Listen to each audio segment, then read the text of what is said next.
Hello मेरे प्यारे दोस्तों, आप सभी को जय श्री राम। जय श्री राम। जय श्री राम इसलिए कर रहा हूं क्योंकि आज हमारे साथ बैठे हैं दिलीप कुमार द्विवेदी जी, और ये है भगवान श्री राम की अयोध्या नगरी के नज़दीक गोंडा गांव से। जी सर, ठीक है, तो ये हमारा प्यारा सा एक दोस्त है जिसने अपनी तैयारी शुरू की, और तैयारी पहले क्या की नहीं की, लेकिन ये सीधा मेंस के बैच में हमसे मिला, और मेंस के बैच में इसके साथ बड़े गजब के तजुर्बे रहे हैं। तो दिलीप, अपने बारे में कुछ बताओ, अपनी rank, post and all please. मेरा नाम सर दिलीप कुमार द्विवेदी है। मैं गोंडा का रहने वाला हूँ। मेरी रैंक 646 है। मेरा चयन असिस्टेंट सेक्शन ऑफिसर सीएसएस में हुआ है। वेरी गुड जी। तो यही पोस्ट आपने सोची थी? जी जी, यही मैं यहाँ तक सोच भी नहीं पाया था, तो सब परमात्मा की माया है कि उन्होंने यहाँ तक मुझे पहुँचा दिया। बोलो जय श्री राम। जय श्री राम। चलो, ये अच्छी बात है। जो सोचा नहीं वो हो जाए, तो ये भी कहीं ना कहीं माँ बाप का आशीर्वाद और आपका किस्मत का चमकना ही है। जी जी बिल्कुल सर। तैयारी कैसे की इंग्लिश की? तैयारी सर इंग्लिश की मैं डायरेक्ट आपसे मेंस के बैच में एनरोल हुआ। प्रीलिम्स की तैयारी के लिए मैं एक बुक पढ़ रहा था, उसके बाद फिर डायरेक्ट आपके मेंस के बैच में एनरोल हुआ 2019 वाले में। लॉकडाउन जब शुरू हुआ था? जी जी, पहले शेड्यूल था। जब मैं आपके बैच में एनरोल हुआ था तब लॉकडाउन का चांस नहीं था। उसके बाद कोरोना आया था, मेंस के एग्जाम से पहले फिर लॉकडाउन इम्पोज हुआ था।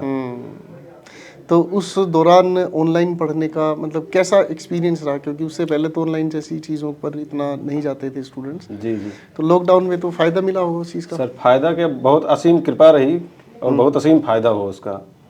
घर से बाहर निकलना नहीं और सारा दिन पढ़ना। जी जी, और डांट खाना। डांट तो सर इतना फिनाइल मैं पी लिया हूँ इस बैच में कि ये मुझे भी नहीं पता है कि मैं कितना फिनाइल पिया हूँ। तो कभी कोई ऐसा कोई मौका हुआ जिसमें खूब सारी डांट पड़ी थी? अरे सर, अक्सर मौका हो जाता, जैसे आप करवाते थे क्वेश्चन तो कॉन्सेप्ट क्लियरिटी थी नहीं, डायरेक्ट मेंस के बैच में एनरोल हो जाना बिना बेसिक के।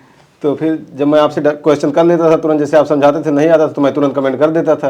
और आपका फिर पेट डायलॉग के कमेंट बाजियों से दूर रहो, कमेंट बाजी से बचो। बहुत मुश्किल हो जाता है, जो बच्चा लगातार कमेंट करता रहता है तो बहुत मुश्किल हो जाता है कि उसका फोकस सिर्फ पढ़ाई पर रहे। जी। तो पढ़ाई के अलावा कितनी ही बात स्टूडेंट्स करना चाहते हैं ऑनलाइन क्लासेस में, तो उनको रोके रखने के लिए कभी फिनाइल पिलाई जाती है, कभी। तो खैर, मम्मी पापा क्या करते हैं? पिताश्री सर मेरे चीनी मिल में एम्प्लॉयड हैं, पेमेंट क्लर्क हैं। चीनी मिल जो शुगर मिल है उसमें जी पेमेंट क्लर्क हैं। माता जी मेरी हाउस वाइफ हैं। और भाई बहन की जिम्मेदारी?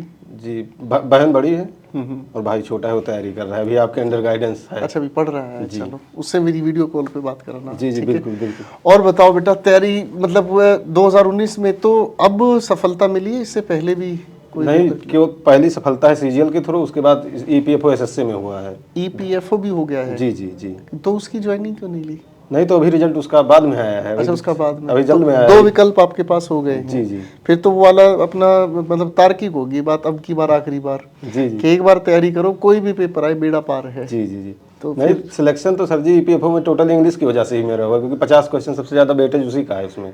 अच्छा, इंग्लिश का ही। ये बात तो है। जी। और बाकी चीज़ें, जैसे आप अपने नोट्स कैसे बनाते थे इंग्लिश वगैरह के? नोट सर, जैसे जितनी बातें आप बोलते थे मेंस वाले बैच में, उसको अब जैसे कॉन्सेप्ट क्लियरिटी नहीं थी तो एक एक अक्षर लिखता था, आप जो बोल देते थे मैं उसको लिख लेता था तुरंत कॉपी में। और उस कॉपी की स्थिति ये हो गई है कि अब मतलब ऐसा लगता है कि एक पेज दूसरे पेज से उड़ चुका है। अच्छा, ये बताओ बेटा, जैसे आपकी 2019 से पहले आपने शायद तैयारी करनी शुरू की थी? 2018 में ग्रेजुएशन हुआ था, उसी के बाद तैयारी शुरू की थी। तो पहले कहीं ऑफलाइन आप पढ़े थे या किताब से पढ़े थे? हाँ वही। तो जो उस पढ़ाई के बाद ये जो ऑनलाइन पढ़ना है, मतलब एकदम से चीज़ें बदल गई। जी। जैसे पहले फिल्में देखने के लिए सिर्फ एक ही विकल्प होता था कि हम सिनेमा थिएटर में ही देखने जाते थे। फिर आगे सारे के सारे ओटीटी प्राइवेट प्लेटफॉर्म्स आ गए जिन पे मूवी आप अपने घर बैठे देखें। तो लोगों का ना अलग अपना एक एक्सपीरियंस हो गया। थिएटर में तो ये कि देखना है, वन शॉट फिल्म देखना है, देखेंगे ही देखेंगे। अब ओटीटी पे देख रहे हैं हम, किसी भी प्लेटफॉर्म पे देख रहे हैं तो देखी, बंद कर दी। जी जी। गाना आया, फटाफट से काट दिया। जी जी। आधी फिल्म देखी, आधी कल देखी, परसों देखी। तो आपका ऑनलाइन का क्या एक्सपीरियंस रहा? सर, जब मैं ऑनलाइन डायरेक्ट पहली बार जब जुड़ा ऑनलाइन, तो मुझे लगा कि कुछ तो अलग हो रहा है हमारे साथ। ऐसा फील आने लगा कि जैसे पहले क्या था, मतलब डायरेक्ट मिलना होता था टीचर से सामने टू सामने, फिर ऑनलाइन शिफ्टिंग हुआ तो फोकस उतना आसानी से नहीं शिफ्ट हो पा रहा था। बड़ी दिक्कत हो रही थी फोकस शिफ्ट करने में सर। तो आपकी स्कूलिंग हिंदी मीडियम रही, इंग्लिश? जी हिंदी मीडियम रही, यही तो सबसे ज़्यादा दिक्कत, इंग्लिश चैलेंजिंग हो गई।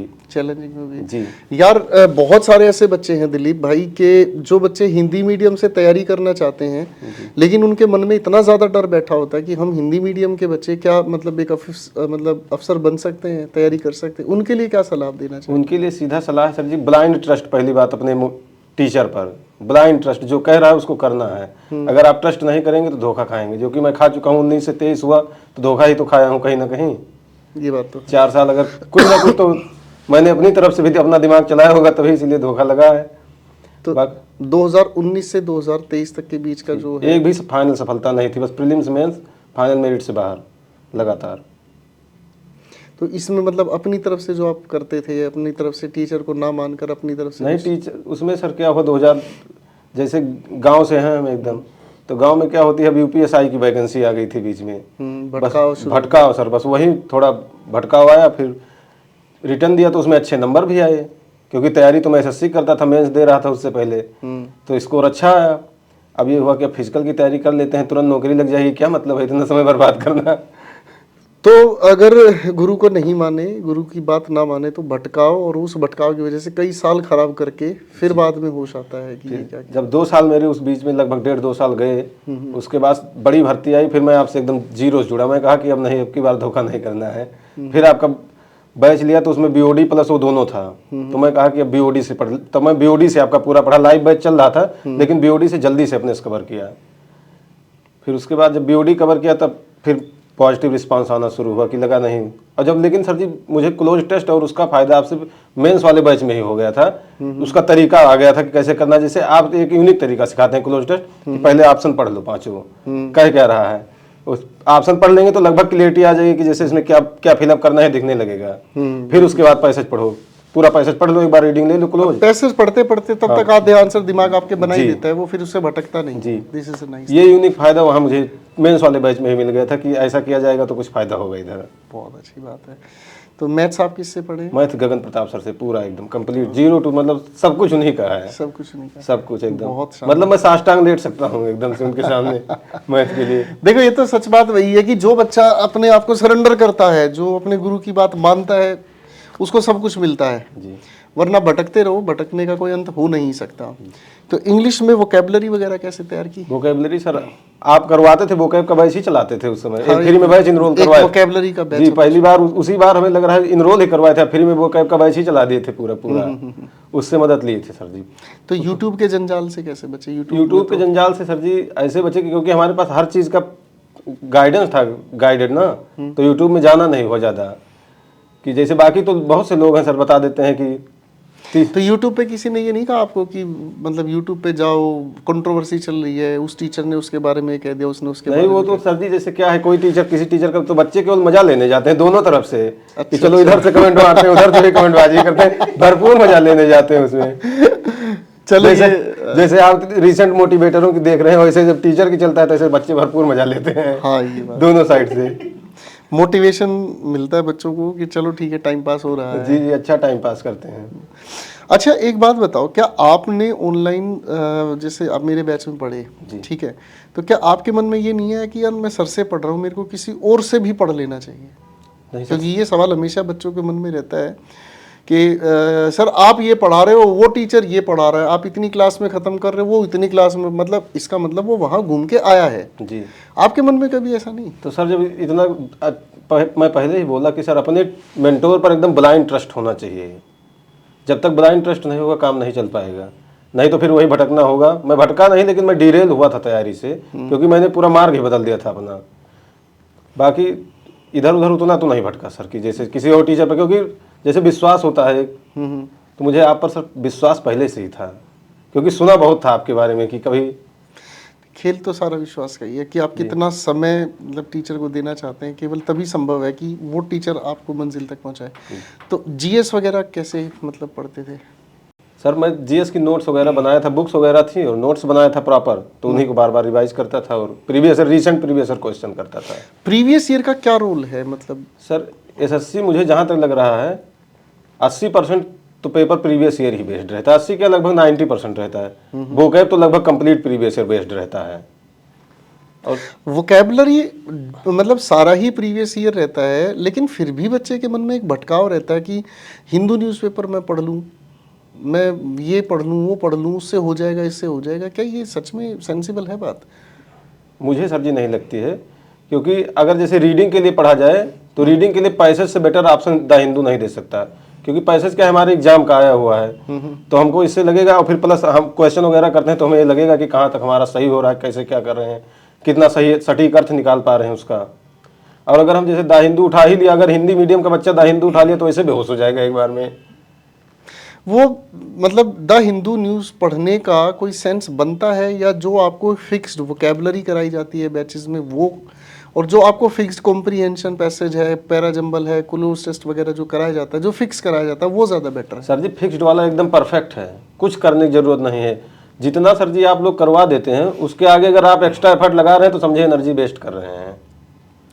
एक्स्ट्रा एफर्ट लगाने का मतलब है बस आप अगर अपनी तरफ से ज़्यादा एक्स्ट्रा लगाना चाह रहे हैं तो केवल प्रीवियस ईयर पेपर कर लें थोड़ा बहुत। अच्छा दिलीप, आपकी लाइफ में कोई ऐसा भटकाव आया? मतलब देखो, एक तो ये होगा कि मैंने लाइन बदल ली, मैं उस पेपर की, इस पेपर की, उस पेपर की तैयारी करने लग गया। उसके अलावा कोई और भटकाव लाइफ में आया कि मैं ये भी करके देखता हूँ? नहीं, इतना तो ट्राई नहीं कर पाए, क्योंकि सर क्या है, मैं बहुत पितृभक्त आदमी हूँ एकदम। मतलब मेरे लिए दुनिया कोई मायने नहीं रखती, जो उन्होंने कह दिया बस वो सही है, बस बात खत्म। जैसे मुझे अगर आज यहाँ आना है, उन्होंने कह दिया कल जाओ, तो फिर मैं कल ही जाऊँगा, चाहे जो हो जाए।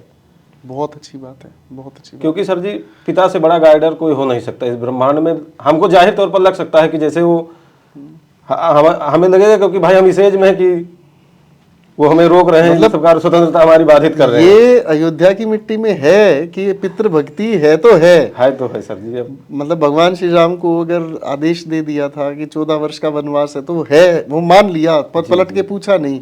वही वाली बात आप कर रहे हो एकदम सर, एकदम जो कह दिया वही करना है, कह दिया तो कह दिया। जैसे सर अभी रिसेंट एग्जांपल, मैं यहाँ आना चाह रहा था तो मैं 1-2 दिन पहले आ रहा था, उन्होंने कहा नहीं जाने की यथास्थिति समय नहीं सही है, जाया नहीं जा सकता। मैं तुरंत कैंसिल कर दिया। मुझे बुरा लगा कि रोक रहे हैं हमें। ये क्यों कहूँ कि सर मुझे बुरा नहीं लगा, कि जैसे जाहिर सी बात है हम इस उम्र में कि हमें स्वतंत्रता बहुत अच्छी लगती है। किसी को लगे कि ऐसे घूमो, खाओ पियो, मौज करो, सही बात है। लेकिन सर जैसे अगर रोकेंगे तो बुरा लगा। लेकिन फिर वही है कि कुछ भी हो, जो उन्होंने कह दिया वो कह दिया। क्योंकि सर जी जैसे 4 साल का तैयारी का ड्यूरेशन है, अगर आप लगातार फाइनल मेरिट से बाहर हो रहे हैं, कहीं कहीं से बाहर हो रहे हैं, तो कोई तो चाहिए मोटिवेट करने के लिए। पिता से बड़ा कोई मोटिवेशन नहीं हो सकता सर जी।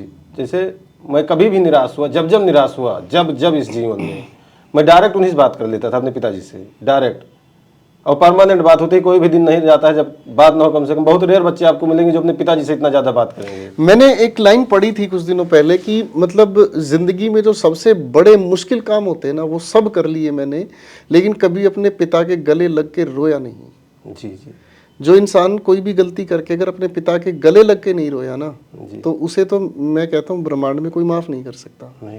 आपसे जीवन में कोई गलती हो जाए, आप कोई काम अच्छे से नहीं कर पा रहे हैं, आपका मनोबल टूट रहा है, आप अपने पिता के सामने बैठ के एक बार उनसे बात कर लो। उनसे बड़ी कोई मोटिवेशन नहीं दे सकता, और त्याग की परिभाषा माँ से बड़ी कोई नहीं दे सकता। जी बिल्कुल सत्य है सर। तो आपके कोई दोस्त जिसने आपको बड़ा मोटिवेट किया हो? सर हैं कुछ दोस्त, लेकिन अभी कुछ लोग, कुछ को सफलता मिल गई है, कुछ को नहीं मिल पाई है। अच्छा, साथ बैठ के पढ़ते थे? जी बिल्कुल। तो कभी दोस्तों ने नहीं भटकाया, अरे क्या कर रहा पढ़ के, इतना क्या करेगा पढ़ के, ऐसा कुछ हुआ कभी? नहीं, इतना तो नहीं हो पाया, क्योंकि सर जी हर कोई, जैसे मिडिल क्लास के पास कोई ऑप्शन नहीं है। नाइस। जिसके पास, जैसे हम लोगों के पास खोने के लिए सब कुछ नहीं, क्योंकि ऑलरेडी सब कुछ खोया ही है। क्या मिडिल क्लास आदमी अगर खाने खर्चे का पैसा आ रहा है तो कितना, आप क्या ही कितना लग्जरियस लाइफ चाहेंगे। बस यही है कि परमात्मा की इतनी कृपा है कि जैसे मिडिल क्लास के साथ सबसे बड़ी ये समस्या है कि मतलब उनके पास पाने के लिए सारा जहां है, खोने के लिए कुछ है नहीं। एंटरटेनमेंट के लिए वो सिर्फ अपने समय को ही बर्बाद कर सकते हैं। जी जी बिल्कुल सही। अदरवाइज अगर हालातों को बदलना है तो वो मेहनत करके, पढ़ाई करके अपनी एक अच्छी पोस्ट पा सकते हैं। तो आप फर्स्ट जनरेशन गवर्नमेंट जॉब है? जी फर्स्ट जनरेशन। मेरे पिताजी की जनरेशन में नहीं, उनके पिताजी की जनरेशन में थी। अच्छा, उससे पहले वो क्या करते थे दादाजी? मेरे दादाजी के बड़े भाई थे, वो कानूनगो थे। कानूनगो थे, राजस्व विभाग में। अच्छा, राजस्व विभाग में थे। तो अब एसएससी में जॉब लग गई है, तो अब इसके आगे का क्या सोचा? अब इसके आगे का अगर परमात्मा ने चाहा, बाबा महाकाल की कृपा, भगवान रामचंद्र जी का आशीर्वाद रहा, तो यूपीएससी की तैयारी की जाएगी। अगर नहीं हो पाया तो यहीं फिर जय श्री राम ही है। जय श्री राम। मैं एक बात बताऊं दिलीप, मतलब इतना खुल के बोलने वाला बच्चा आज तक मेरे को नहीं मिला कि बिल्कुल सीधा स्पष्ट है भैया। अपनी हरियाणा की भाषा में कहते हैं ना कि ये तो लट गड़ गया भाई। ठीक है ना, जो है वो यहाँ तक है तो है, नहीं से आगे नहीं है तो नहीं है। बहुत अच्छा लगा दिलीप भाई इस बात को सुन के कि अपने विकल्प सीधे स्पष्ट हैं जी। मतलब लाइफ में ऑप्शन ले रखे ए बी, जी ए है तो ठीक है, नहीं है तो बी है तो खत्म बात, फालतू नहीं सोचने का। जी जी। अच्छा भाई, अब ये बताओ आगे शादी का क्या विचार है? अब आगे शादी का वो सब पिताजी पर सब कुछ छोड़ रखा है। ऐसा तो नहीं है कि कहीं नहीं देख लो कहीं कोई शकुंतला बैठी हो नहीं, इंतजार नहीं, में कि दुष्यंत आएगा तीर मारेगा, ऐसा नहीं नहीं कुछ नहीं, पक्की बात है? एकदम सर। देख लो कि बाबूजी संपत्ति आई फिर नहीं ऐसी कोई तो घर परिवार ने कभी भटकाव नहीं दिया? नहीं सर, मेरे पिताजी ने इतनी फेलियर के बाद कभी भी एक सिंगल बार नहीं पूछा कि आपका सिलेक्शन क्यों नहीं हो रहा है। सर ये कोई नहीं कर सकता, जो आपके ऊपर पैसा खर्च करेगा वो आपसे परिणाम चाहेगा। पिता के सिवा इस दुनिया में कोई भी आपके ऊपर पैसा लगाएगा तो उसका आउटकम आपसे ढूंढेगा जरूर। लेकिन इतने साल की फेलियर के बाद कभी कहीं भी बाहर हो जाता था, कोई बात नहीं, ईश्वर ने कुछ बड़ा सोच रखा होगा तुम्हारे लिए। कभी भी सर ये नहीं पूछा कि आपका सिलेक्शन क्यों नहीं हो रहा, किस कारण से नहीं हो रहा और क्यों आप पीछे जा रहे हैं। सच बात है। बिल्कुल ये सच बात है कि इस धरती पर कोई भी आपके लिए कोई अच्छा काम करता है, कोई अगर आपके लिए थोड़ा सा भी अच्छा काम करने की कोशिश करता है तो वो उसके लिए हमेशा एक्सपेक्टेशन आपसे ज़रूर रखता है जी। लेकिन माता पिता की सिर्फ एक्सपेक्टेशन इतनी ही रहती है कि आप अपने जीवन में सफल बन जाओ। जी, जी। और कुछ नहीं चाहिए जी। वो डायरेक्ट एक बात बोलते ही हैं कि ये मत सोचो कि हमें तुमसे कुछ चाहिए, बस मैं अपनी आंखों से देखूं तुम आगे निकल के, बस यही हमारे लिए सब कुछ है। तो आपकी एक बड़ी बहन है, वो क्या करती जी है? उनकी शादी हो चुकी है। चलो वेरी गुड। और जो छोटा भाई है वो क्या तैयारी कर रहा है एसएससी की। वो तैयारी कर रहा है? जी। चलो, तो वो सही से पढ़ रहा है या नहीं जी पढ़ रहा है? पढ़ रहा है, मेहनत कर रहा है। पढ़ रहा है ना? सर उसका भी सर बहुत योगदान है। अच्छा, छोटे भाई का जी, योगदान? बहुत योगदान है सर। कैसे? कैसे सर जी, जैसे क्या है, मैं बाहर रहता था थोड़ा, अपने घर से दूर रहता था थोड़ा, तो सर मैं वहाँ रहता था। आप सोचिए कि घर वाली एकदम फीलिंग कि वो मुझे भोजन बनाता था, खिलाता था, मेरे कपड़े तक धोता था अपने हाथ से।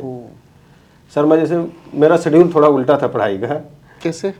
मैं जैसे इस मेंस वाले में कि मैं पूरी रात पढ़ता था, दोपहर तक सोता था। पूरी रात पढ़ के दोपहर तक सोता था। जैसे मैं सर 11:30 बजे लाइब्रेरी से आता था रात में, तो भोजन बनाया रहता था। मैं 11:30 बजे आके बस क्यों मुझे मतलब इतना एहसान उसके ऊपर करना रहता था कि वो कहता था तुम खा लो, इतना ही एहसान काफी है। अच्छा, तो लाइब्रेरी का क्या रोल रहता है आपकी तैयारी में? लाइब्रेरी सर क्या है, जैसे क्या है कि डिस्ट्रैक्शन नहीं रहेगा। जैसे आप रूम पर हैं, कोई आ गया, कभी क्या आ गया, तो आप कितना लोगों को रोकेंगे। वहाँ लाइब्रेरी के फोन बंद किए, रख दे किनारे, काम खत्म। पॉइंट है। आप अपनी क्लास लिए, जैसा मन किया वैसा कि फ्लाइट मोड लगाए, फोन वाईफाई वैसे भी कनेक्ट होता है फ्लाइट मोड के बाद, आराम से पढ़िए, कोई डिस्टर्बेंस है नहीं। ये भी जरूरी है। तो जैसे गांव देहात का जो बच्चा पढ़ रहा होता है, ठीक है, उसके मन में हजारों सवाल रहते हैं कि एक बार में पेपर हो जाता है पास। मैं अब एक गांव का बच्चा बन के आपसे सवाल पूछूंगा, क्योंकि अब आप एक सफल हो चुके हो कैंडिडेट, तो आप मुझे बताना कि उसके सवाल के सही जवाब क्या होंगे। जैसे बच्चे ने, सर मैं पहली बार तैयारी करके सिलेक्शन ले लूँ? सर जैसे अब मुझसे पूछे। नहीं सर नहीं, मैं आपका स्टूडेंट हूँ। सोचो मान लो एक मैं स्टूडेंट हूँ, आप सेलेक्टेड अब एक ऑफिसर हैं। जी जी। मैं गांव का एक बच्चा होकर आपसे सवाल पूछूंगा, आप वो सही सब जवाब देना जो आपका एक्सपीरियंस है। राइट? पहली बार की तैयारी में सिलेक्शन ले सकते हैं? अब ये अपनी हर बच्चे की कैलिबर अलग होती है। और दूसरी बात कि जैसे क्या है, मैं खुद ही एक बार में नहीं सिलेक्शन हुआ, तो मैं वो तरीका कैसे बता सकता हूँ कि एक बार में कैसे सिलेक्ट हो सकते हैं। क्योंकि अगर सीरियस अटेम्प्ट कहें तो सीरियस अटेम्प्ट 3 लगे मुझे सिलेक्ट होने में। अच्छा सर, मेरे को एक बात और, मैं एक स्टूडेंट होकर आपसे सवाल पूछूंगा, ठीक है ना? क्योंकि आपका जवाब देना बिल्कुल स्पष्ट है, तो उस बात में मुझे तर्क भी समझ में आ रहा है। सर यूट्यूब के सहारे ही मैं तैयारी कर सकता हूँ? नहीं संभव है। नहीं संभव है? संभव ही नहीं है। आप अगर यूट्यूब के सहारे तैयारी करने जाएंगे तो आप ओवर एज होके निकल जाएंगे। ऐसा ही है, क्योंकि कभी संभव नहीं है। यूट्यूब के सहारे तैयारी करोगे तो ओवरेज होके निकल जाओगे। बस इतना मदद मिलेगा कि आप अपने जीवन का कुछ हिस्सा यूट्यूब के माध्यम से गंवा देंगे। क्योंकि यूट्यूब का सबसे बेहतरीन लाभ ये है sir. Point to be noted. इस बच्चे ने तो मेरी आंखें खोल दी यार, कि यूट्यूब के माध्यम से आप पढ़कर अपने जीवन का एक बहुत बड़ा हिस्सा गंवा देंगे। कोई ऐसा बच्चा नहीं मिला जिसने इतनी बड़ी बात कही हो, ये कोई छोटी बात नहीं है। मैं अगला सवाल पूछूं आपसे? जी जी बिल्कुल। मेरे घर वाले मेरी जल्दी शादी करना चाहते हैं, मैं अपने घर वालों को कैसे समझाऊं? सर अभी इस चीज का तो प्रेशर मेरे ऊपर आया नहीं, तो मैं कैसे बता सकता हूँ। मेरे ऊपर ही नहीं आया प्रेशर, तो मैं कैसे आपको बताऊं? लड़का गजब है भाई, लड़का गजब है। अच्छा, एक और सवाल पूछता हूँ स्टूडेंट की तरह से। सर मैंने ना एक सिलेक्टेड स्टूडेंट की ना स्ट्रेटेजी देखी थी, वो कह रहा था कि कम से कम तुम्हें 8 घंटे 9 घंटे पढ़ना ही होगा चाहे कुछ हो जाए। सही है सर 8-9 घंटे? ये काम मैंने करके देखा है। घंटे क्या है, जैसे मैं 8 घंटे का शेड्यूल बनाया है, तो 1 घंटा 2 घंटा आदमी फुल कैपेसिटी, उसके बाद धीरे धीरे 4-5 घंटा बीतते बीतते कैपेसिटी खत्म, उसके बाद समय सोचता है कि 8 घंटा पूरा, किताब बंद, काम खत्म। यही होता है घंटा जोड़ने में सर जी। अगर आपका डेली का टारगेट है, डेली टारगेट है कि मुझे कल क्या करना है, तो आपका काम हो रहा है। अगर आप घंटे के चक्कर में गए तो खत्म है फिर। अच्छा, मतलब आर बेसिस पर स्ट्रेटेजी नहीं बनाऊं सर, मैं पढ़ूं तो अपना इतना टारगेट मुझे करना है, मुझे ये करना, जैसे मुझे वोकैब में मान लिया सर जी, जैसे 100 वोकैब पढ़ना है, 50 जो मैंने पढ़ रखा है उसको रिवीजन करना है, 50 नया ऐड करना है उसमें। पॉइंट है। अच्छा सर, मेरी ना एक गर्लफ्रेंड है जी। मैं स्टूडेंट बन के सवाल पूछ रहा हूँ। मेरी गर्लफ्रेंड है सर, वो मेरे को मिलने के लिए बार बार कहती है, पढ़ाई के लिए वो मेरे को बार बार ना कहती है क्या करोगे पढ़ाई करके, तुम मेरे से मिलो, घूम के आएंगे। तो मैं क्या करूँ सर? अब सर इस भी परिस्थिति में गुजरा नहीं तो मैं कैसे राय दूँ? ये बहुत शैतान है भाई, ये बहुत शैतान है। मतलब जिस सवाल का जवाब देना नहीं चाहता, कहता इस परिस्थिति में गुजरा ही नहीं सर ये सही है। दिलीप भाई दिल खुश कर दिया। लेकिन आपकी उस बात से मैं सच में टच हो गया कि YouTube के जरिए सिर्फ अपना टाइम वेस्ट कर, क्योंकि सर YouTube पर कोई ऐसा, मतलब किसी भी टीचर का कोई ऐसा थोड़ी है कि हर कुछ मैटर उपलब्ध है। कोई भी टीचर है एक लिमिट में उपलब्ध है, उसके बाद फिर काम खत्म है। जैसे आते हैं कि लोग आते हैं कि 10 सवाल आज मैं करवाऊंगा, इसी से पेपर आ रहा है। अच्छा 20 सवाल मैं करवा रहा हूँ, उससे पूरा पेपर आ रहा है 20 सवाल से। अब सर कहाँ से संभव है? आप सोचिए कि जैसे आप लोग इतना 100-400 क्वेश्चन करवाते हैं एक एक टॉपिक के, 200 क्वेश्चन, और 20 सवाल में पेपर फंसा दे रहा है टीचर। तो कहाँ से हो पाएगा? कुछ तो है ही सर ना। अभी सवाल में पेपर फंसाना भी अपने आप में बड़ी बात है। या तो भाई वही 25 क्वेश्चन जो आएंगे उस टीचर के पास उपलब्ध है कि ये फलाना फलाना फलाना टिक लगा लो। ये बिल्कुल स्पष्ट बात कही है कि यही पेपर यहीं से आएगा और ये वो है। लेकिन सर जी मॉक टेस्ट का बहुत बड़ा रोल है एसएससी में। मॉक टेस्ट के बिना कुछ नहीं संभव है। तो जैसे हमारे प्रैक्टिस बैच आते हैं जी, प्रैक्टिस बैच में मॉक लगाते हैं बच्चों के साथ, टाइप वाइज भी प्रैक्टिस करते हैं, तो उसकी इम्पोर्टेंस आपके हिसाब से क्या है बच्चों? सर जी टाइप वाइज मॉक से जैसे क्या है, अब एक बार में मेरा हर टाइप का क्लियर हो गया, अब उसके बाद फिर अब जब हम पूरा मॉक उठाएंगे तो उसमें डायरेक्ट उसका फायदा दिखेगा। क्योंकि टॉपिक वाइज क्या है, जैसे फिर कॉन्सेप्ट मेरा क्लियर हो गया एक एक करके ना। अब जैसे फुल मार्क में बहुत से बच्चे जैसे लगाते हैं फुल मार्क, तो उसमें जब टाइप वाइज नहीं क्लियर रहता तो वहाँ फंसता है मामला जाके। बस।